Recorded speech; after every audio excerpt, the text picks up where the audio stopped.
we started this foundation, our goal was to go into the remote and rural areas and help people who are suffering. Our goal was to bring 100% of the funds to the beneficiaries and have a volunteer boots on the ground. This foundation work I started 14 years ago out of passion to help people in need. We are covering 7 SDG requirements of United Nations, and we are very proud to say that this started with water.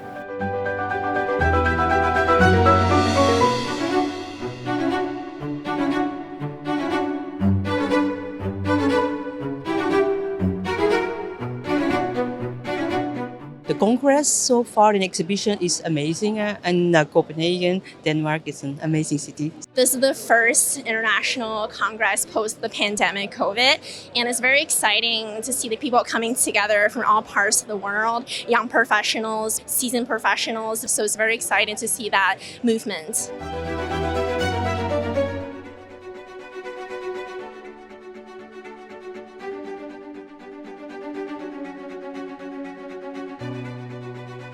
The Congress, for me, is a very important platform because it brings in a number of partners working in the water and sanitation sector. What I find very unique in the current Congress is the fact that they have introduced a high-level summit.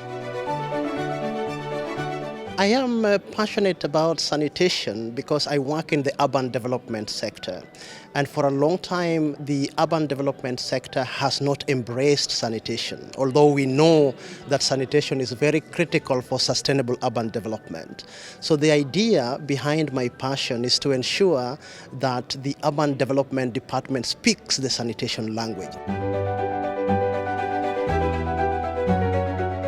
Really excited about the Emerging Water Leaders Forum. As a young water professional, it's going to be really great to be able to connect with other young water professionals from around the world, discuss some of the issues and challenges that we face and that we're really interested in working towards creating action. And yeah, I think we're really excited as well with the announcement of support from Grundfos as well as the endowment fund from Glenn and Patty Daiger.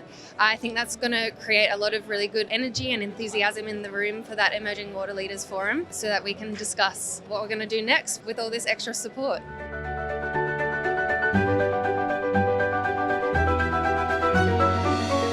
IWA has such a large voice and standing. For IWA to be out there kind of on the forefront, talking about the importance of inclusivity and inclusive sanitation and reaching even the hardest to reach communities is critical because it just brings it to the attention of people that may not have been focused on it at all. And so really having an understanding of how do we reach everyone else, it's just really tremendous that their voice is now saying we need to focus on inclusive sanitation.